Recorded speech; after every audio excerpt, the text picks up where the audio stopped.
Trabajo de investigación alumna Jennifer Hill. Fisiología respiratoria en la altura, en el ejercicio y en el buceo. Fisiología respiratoria. La respiración, un proceso vital para los seres vivos, consiste en tomar oxígeno del medio, procesarlo en el sistema respiratorio y luego eliminarlo en forma de dióxido de carbono. Las funciones del cuerpo requieren oxígeno y los demás gases son producto de desecho. El trabajo de los pulmones es proporcionar la energía a las células y eliminar el gas residual. Fisiología respiratoria en la altura. El principal problema de desarrollar cualquier actividad a grandes alturas es la falta de aportes de oxígeno suficiente para el correcto funcionamiento del organismo. Aunque la concentración de oxígeno en la atmósfera es constante a cualquier altitud, cuando se asciende a una montaña se produce una disminución de la disponibilidad de oxígeno en el ambiente, causado por la disminución de la presión atmosférica, lo que reduce la presión parcial de oxígeno inspirada. La presión parcial de oxígeno inspirada se relaciona con la presión barométrica según la fórmula. Bueno, acá a continuación tienen la fórmula ahí en pantalla para que la vean. Efectos a grandes alturas. La disminución de la presión parcial de oxígeno disminuye el suministro de oxígeno a los tejidos del organismo, lo que causa la denominada enfermedad de la altura, como disnea, taquicardia, náuseas, vómitos, entre otros. Estos efectos comienzan a sentirse a partir de los 3.000 metros. A los 4.000 metros suele presentarse embotamiento mental. A mayores alturas nos produce mayores complicaciones en nuestro organismo. La exposición rápida a alturas mayores con una variación grande de altura en pocas horas puede producir edemas pulmonares y cerebrales. A los 6.000 metros puede presentar convulsiones y a los 7.500 metros pérdida de conciencia. Acomodación y aclimatización del sistema respiratorio a las alturas. En un principio el organismo, ante esa necesidad causada por esa baja de su presión, reacciona intentando proveer a las células con hiperventilación y taquicardia, pero sobrecargan de trabajo el sistema cardiorrespiratorio. Reacción del organismo por acomodación. Ante una prolongación de la hipoxia, el organismo pone en marcha la aclimatización, el aumento de la ventilación pulmonar, aumento de la hemoglobina en sangre, elevaciones de las capacidades difusoras de los pulmones, aumento de la capacidad de las células para la actualización de oxígeno a pesar de una presión baja de este, etc.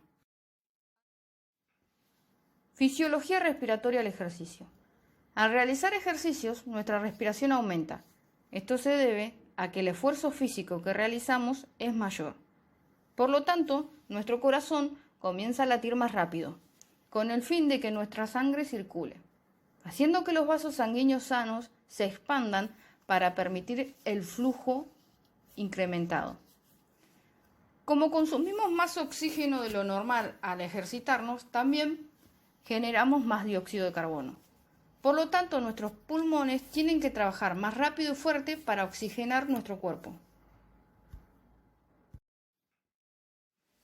Antes del inicio del ejercicio se produce un aumento anticipado de la ventilación pulmonar, principalmente en deportistas entrenados. Durante el ejercicio físico, mientras la ventilación por minuto es de 6 a 7, en reposo, durante esfuerzos máximos se alcanzan los 100 a 200 en personas sedentarias. La frecuencia respiratoria máxima alcanzada son valores de 35 a 45 respiraciones minutos en sedentarios y de 60 a 70 respiraciones minutos en deportistas de élite. El volumen corriente máximo es de 2 a 2,5. El volumen corriente no suele exceder el 55%, no suele excederse entre el 55 y el 65% de la capacidad vital, tanto en personas sedentarias como en deportistas de alto rendimiento.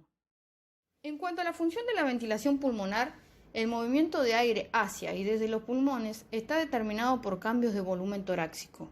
Durante el ejercicio, La contracción del diafragma y los músculos intercostales externos aumentan el volumen torácico, disminuyendo la presión intrapulmonar. Como respuesta a estas acciones, el aire atmosférico se mueve por gradientes hacia el interior de los pulmones. En la ventilación colaboran el escalenos, trapecio, entre otros. Fisiología respiratoria en buceo.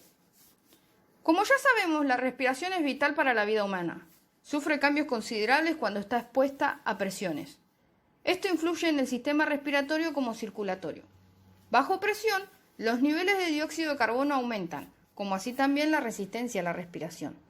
Por consecuencia, la turbulencia del aire en las vías respiratorias se incrementa junto con los espacios de aire muerto. En la práctica del buceo se utiliza la atmósfera. Una atmósfera equivale a 760 milímetros de mercurio. Cada 10 metros de profundidad aumenta la presión en una atmósfera. De la suma con la presión atmosférica resulta la atmósfera absoluta.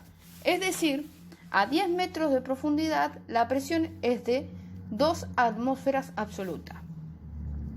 Los gases, al ser comprimidos, siguen la ley de Boyle-Mariotte, de forma que el volumen de una determinada masa de gas seco a temperatura constante varía de modo inversamente proporcional a la presión a la cual se somete.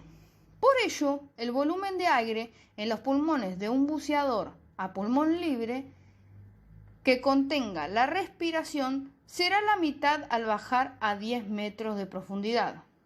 El caso del buceador con botella de aire es diferente, pues la masa de aire no es la misma, sino que aumenta conforme va respirando al bajar. A medida que la presión de gas aumenta, también lo hace su densidad, y viceversa. Y de acuerdo con la ley de Dalton, el incremento total de la presión de una mezcla gaseosa se acompaña con el incremento parcial de sus constituyentes en la misma proporción. A la vez, por la ley de Henry, al incrementar la presión de los gases, también aumenta la cantidad de estos, que se disuelven en los fluidos corporales. Ventilación alveolar en buceo con equipo respiratorio. El buceador debe mantener la presión dentro de sus pulmones en el mismo nivel que la presión de su alrededor. Esto significa que a medida que descienda, aumentará la presión. Se incrementará la presión parcial de oxígeno, aumentando la densidad del gas, provocando, como antes dicho, un aumento de resistencia en vía aérea y del trabajo respiratorio. Se produce un incremento de resistencias externas por los equipos de buceo. Se incrementa el espacio muerto por usar boquilla y máscaras. También puede producirse un aumento del dióxido de carbono en mezcla respiratoria por fallo de absorbente del dióxido de carbono. Síntomas como hipercapnia, taquicardia, cefalea, confusión mental, entre otras. Las altas presiones arteriales de oxígeno pueden inducir depresiones de la respiración. La hemoglobina puede estar saturada con oxígeno en sangre venosa.